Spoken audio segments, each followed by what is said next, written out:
My name is Jamie Fabian, and I am the School Board Commissioner for Ward 4 for Cote-St-Luc and Hampstead. Well, I always wanted to give back to my community, and the political route was something that has always interested me ever since I was growing up, really. And, while the School Board Commissioner isn't necessarily the position that everyone knows, it was something that I saw that was available to me, and it was an opportunity that I thought really fit well with what I want to do at this point in my life. And it seemed to me that there was a need for a voice of change, a voice of youth, and a voice of new vision at the school board. And I decided that I really wanted to help out in every way that I can. It's very humbling in the sense that I now have a responsibility to tens of thousands of people. There's a fiscal responsibility in the terms of there's a lot of money moving around, and it certainly it makes me more humble. But in a day-to-day sense, a lot of people also don't know who I am, and that's okay too. And so that balance of me knowing that I have a responsibility, and a lot of people knowing or not knowing who I am, it's a good balance of me realizing that being elected is not it's a privilege, and it makes me realize that I owe something to the people that I'm representing. My priorities as a commissioner really revolve around a few key issues. So one, advocacy for youth. So even though I'm not in high school, I'm less far removed from high school, from Royal West, at EMSB. And so, I think that I have an easier time connecting to some of the struggles that a lot, especially high school students, go through. As someone who's gone through that not too long ago.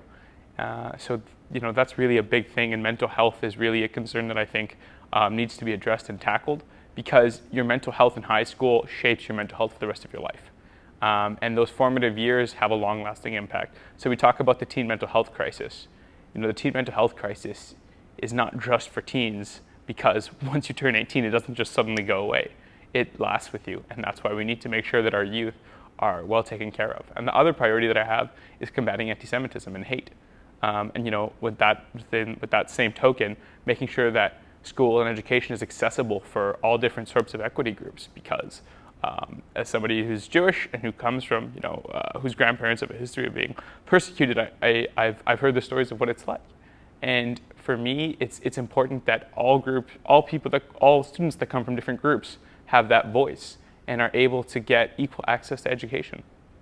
The pandemic has certainly accelerated something that needed to be done, which is virtual education. And I think that when we talk about virtual education, it's something that, was going to eventually come into place anyways, but this made it happen a lot quicker. And now we see that there are a lot more resources for students, both in the mainstream and who have learning disabilities and who learn in different ways, who now have resources that they would have never otherwise had, and who are getting ways of learning that are a lot more creative and a lot more accessible to them, and that just fit their minds a lot better than how it worked previously. And I think that's a really beneficial thing that is going to stick with us in the coming decades. It's really nice to see how tight-knit the English community is, and how much of a voice the EMSB is.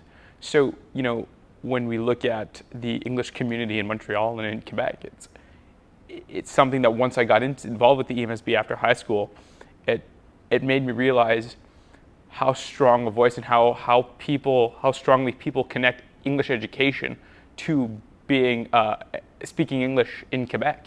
So for a lot of people, especially in my ward, the right to English education is really vital for them in order to preserve the heritage, their cultural and linguistic heritage as English speakers within Quebec.